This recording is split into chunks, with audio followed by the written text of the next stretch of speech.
Oh, well, how lovely was that? Mo Salah there, who is, of course, up for the PFA Vertu Motors Fans Player of the Year award. And the Egyptian has some tough opponents to go up against. So let's take a look at who else is in the running. A man who is just as useful going forward as he is in defence. It's Trent Alexander-Arnold. Next up is Manchester City's footballing genius, Kevin De Bruyne. Another of Pep Guardiola's men, it's Phil Foden. Conor Gallagher of Crystal Palace also makes the shortlist. And last, but certainly not least, the rock of West Ham's side, it is, of course, Declan Rice. And here to talk to us all about that fantastic group of players today, we have some really wonderful guests. So let's welcome Neil Atkinson from the Anfield Wrap. Lovely to have you here. We're also joined by Dave Mooney from the Blue Moon podcast. Crystal Palace fan Robbie Scotcher is with us as well. Hello, Robbie. And we are in the presence of two former footballing greats as well. We are joined by Leicester, Liverpool and England striker Emile Heskey. Lovely to have you here, Emile. And of course, we're also joined by Karen Carney, former Chelsea, Arsenal and England star. Kaz, I'm going to start with you, if that's okay. I mean, what a fantastic group of players, all had phenomenal seasons. What do you make of this group? It's like a dream team, isn't it, really? You're picking it out, and the six up there have been deservedly come to this part now, and I think it's so difficult to pick out who's the one because they've all brought so much to their teams and so much quality, so much charisma and charm as well when they play, and it's going to be really difficult, and it's down to the fans now. That's it, Neil. It is down to the fans. How do you choose between these players? Well, you could be biased, and that's fine. That's emphatically allowed.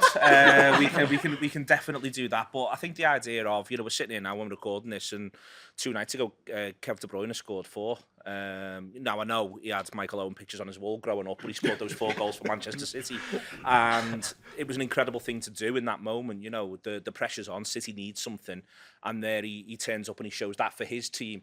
Simultaneously, early in the season, Liverpool are now in a great position, they really are. But in the first half of the season, part of what powered them to be in a great position was the brilliance of Mohamed Salah. He was tremendous in that run. I think he's found it a little bit tougher at the minute in front of goal, but that could just turn, and all the way through. Trent Alexander-Arnold's been great. But I think, choosing between all of these footballers, there's some who are on a journey, they're still on a trajectory, thinking about Declan Rice and Conor Gallagher in particular, and Trent to an extent.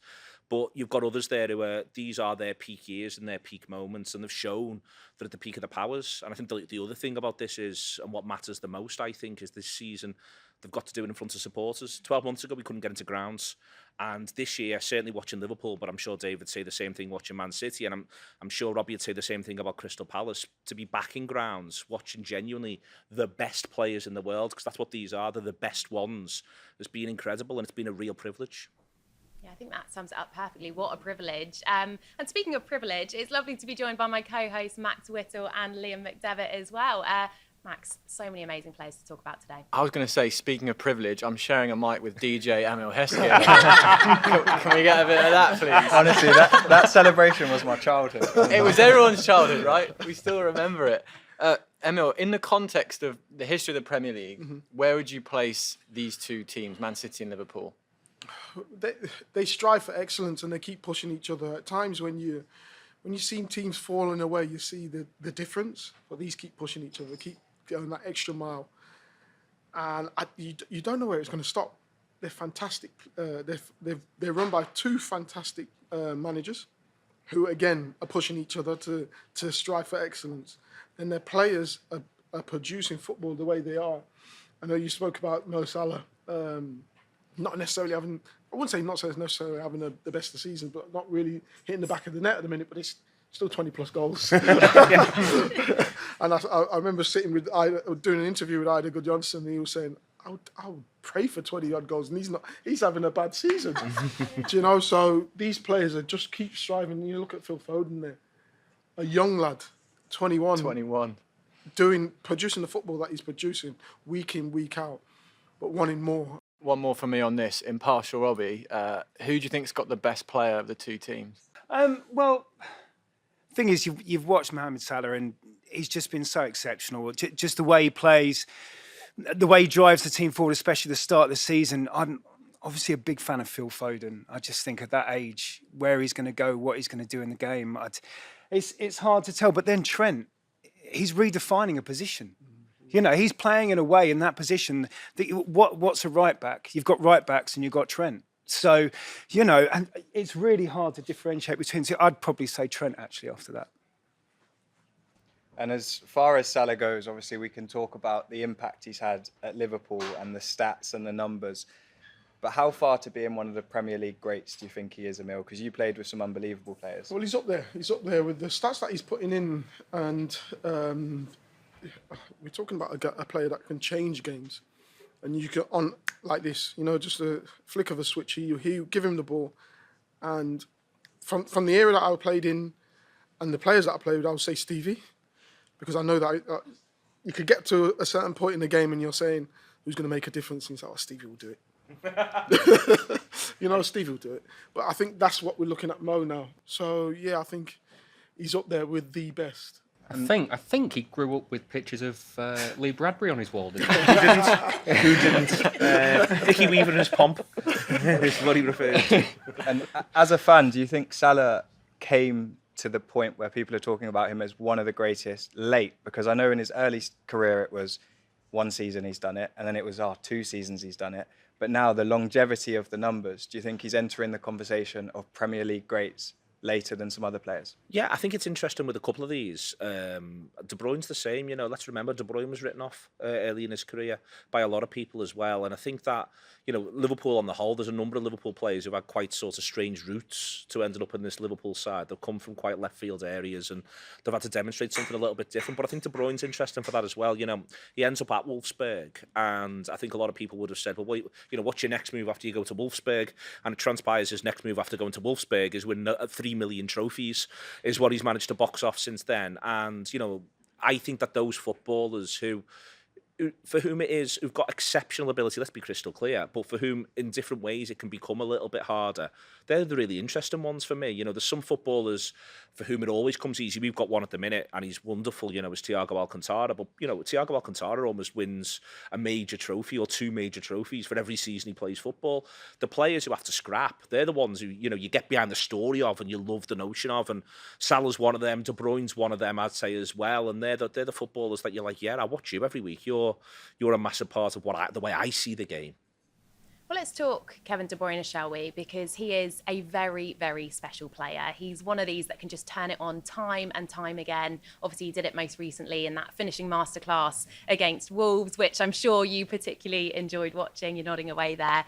Do you think, though, he gets the appreciation he deserves of a player of his calibre? I think he does. I think that the number of times you hear or you speak to opposition fans after City have played against them, the number of times you hear De Bruyne was unplayable today, and you start to hear it kind of 1 week, 2 weeks, 3 weeks, 4 weeks, and you go, well, actually, maybe that's just his standard. If his standard is I am unplayable, then you've got a pretty good player on your hands. And I'd go as far as to say, like, there are times where City, you watch City sometimes and you think they can play and play and play and they'll never get the breakthrough.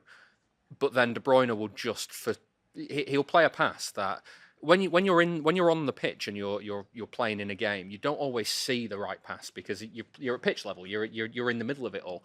There are times when there are fans that sit around you in the third tier at the Etihad who go, "Oh no, just give it there now," and you go, he can't see that, but then De Bruyne can. And then he plays it, like bends it through 3 players. There's an assist he made, it must be 3 or 4 years ago today, that I can't get my head around how he did it. He put it on a plate for Sane to score against Stoke in a 7-2 win, and he passed it through 9 Stoke players to get it there. And like no, that's not normal.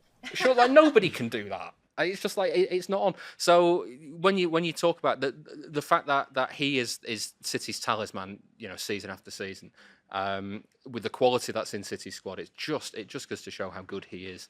And you know, you compare him to a player like Salah. You know, Salah is the sort of talisman that, like, they're completely different players, but they still operate that same space in the Liverpool and the City squad. Yeah, And it is. It's so difficult to pick just one out of that group of players. But I mean, as you say, De Bruyne is incredible. Kaz, you were kind of nodding away there throughout that. I mean, he's just sensational and just such a joy to watch as well, isn't he? I was at the Wolves game and we got to speak to him after, and after the first minute, I went, Wolves are in trouble just because of his positions that he picks up. And I think his intelligence as well. He's so, and I was curious to know, I know that City is so well choreographed, but sometimes I think he just goes a little bit rogue, goes a bit instinct, and he just goes and finds spaces, and I think that's unappreciated though. But, you know, his clinical finishing against Wolves, all left-footed, all like big moments, and he stood out and he carried him at times. I think it's his attitude as well, because there was a spell 18 months ago City couldn't score a penalty for love nor money, and he kept getting asked the question, would you take the next penalty if you're on the pitch? And his attitude was just, if the manager wants me to kick the ball, I'll kick the ball.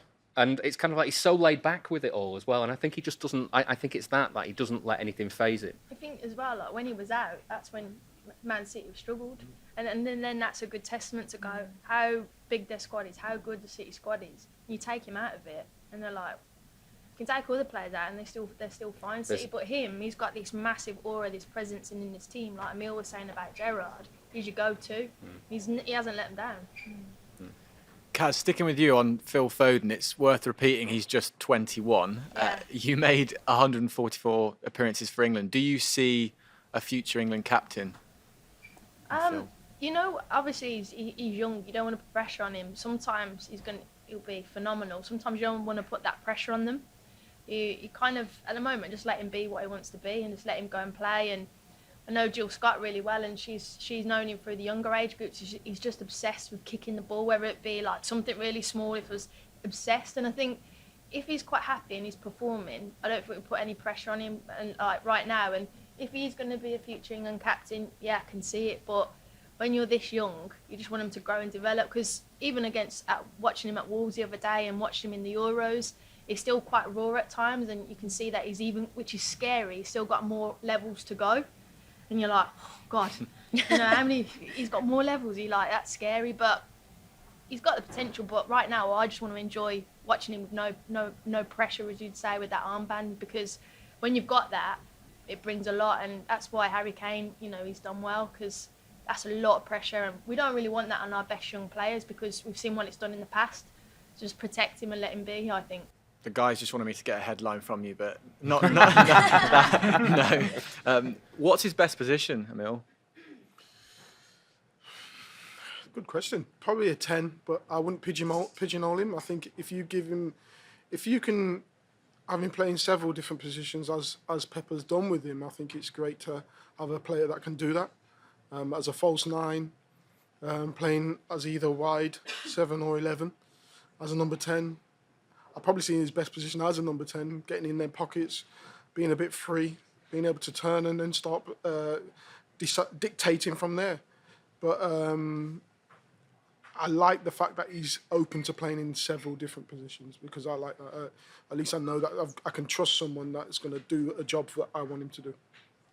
And another young player who there's a lot of chat about playing a different position. I need no excuse to talk about him. It's Trent Alexander-Arnold. The technique is outrageous, but this year's potentially one of his best in a red shirt.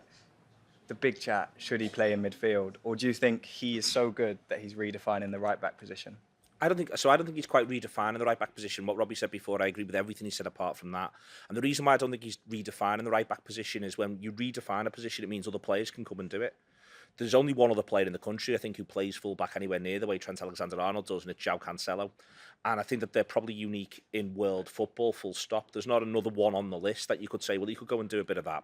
So I think that's, you know, I think he is so special. And I think within that, Liverpool know and play in a certain way to get the very best out of him. I think I worry about the midfield chat around him purely because I feel as though it's motivated by the national team. and I've got no interest in that whatsoever. Because England, firstly, have got an excellent crop of full-backs, but also secondly, I've got a lot of sympathy for the England manager, actually more so than a lot of Liverpool supporters have. Ultimately, what Liverpool do with Trent Alexander-Arnold is from weeks and months and pre-season after pre-season to play in a certain way. If you're the England manager and you've got to prep for a tournament, you just basically want to, at times, be able to say, well, it's 4-2-3-1, and the lad who plays right back, he stays at right back. And if you're Trent Alexander-Arnold, you're going, absolutely not, mate. That's not what I do. I do this instead. And so if you've got a Kyle Walker, who's an excellent player, I hasten to add, I can understand why if you're trying to win a tournament, you'd say, well, I'll play safe and I'll pick Kyle Walker. What Trent does, you know, I don't want to move him around. I'm in no rush to do that. Maybe as he grows older, like in a way in which Kimmich has at Bayern Munich, there's maybe an argument to think about, you know, if he's 28, 29 and he's almost saying to the sports science people, listen, I'm sick of all these sprints. Can you pop me in the middle of the park and I can just do a bit? 21. Did you? I'm sick of this. Yeah. You know, if he takes the Kaz Carney route, then you can, from there, you can maybe think about that. But for me, you know, I want to see him be the best right back in the world and the only right back of the world of his type for 4 or 5 years. He's absolutely incredible and he's a joy to watch. Can I just say to that as well, if you are the best in your position, why would you want to change position? Yeah. Kaz, you said something interesting earlier about Premier League teams being so well choreographed. It's no longer, where perhaps it was in your day, Emile, man for man, or you block the space. Teams now are so fluid, and you often see him picking up pockets 10 yards outside the edge of the box, which he definitely wouldn't have been doing then. Do you think he's a product of the game being more choreographed, or do you think teams are shaping around much more technical and adaptable players?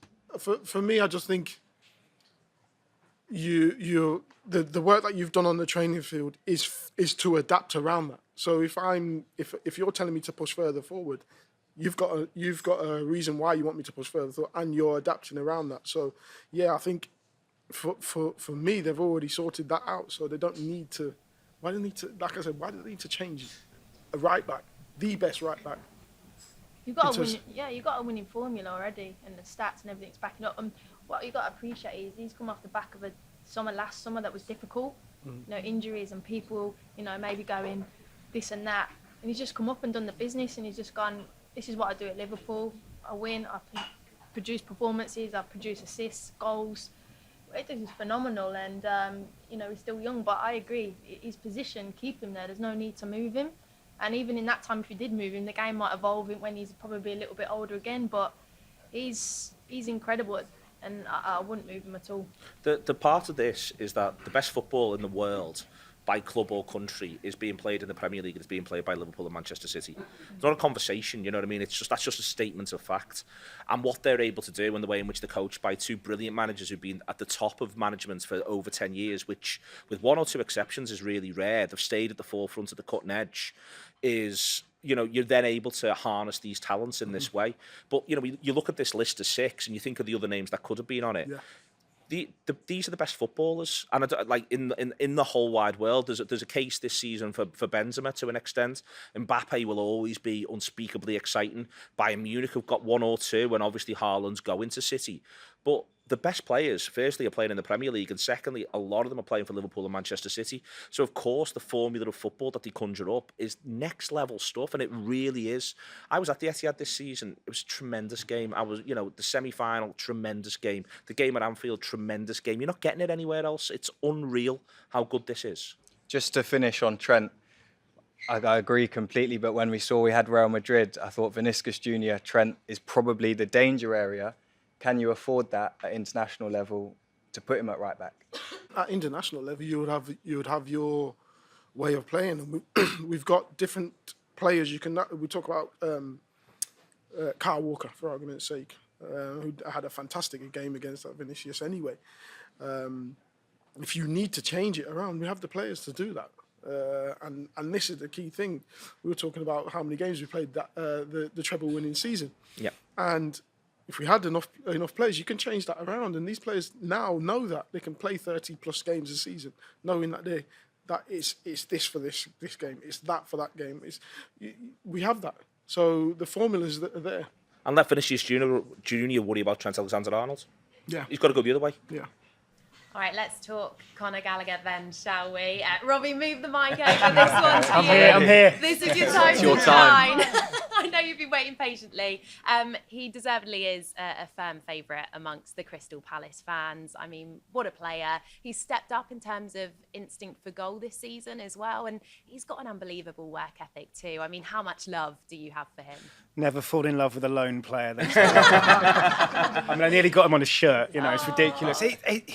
He's come into the team, and Palace is such a different team this season. You know, we're about so much more than we have been for years, and he encapsulates everything that I think that Vieira's trying to do, and him and other players as well. But he's really the forerunner for this, and he's aggressive. He chases everything down. He never stops. Stats are a weird thing, but when you actually get in the ground in Crystal Palace, Selhurst Park, and you watch him play, and he makes those runs and he gets those tackles. I mean, everyone's on their feet the whole time.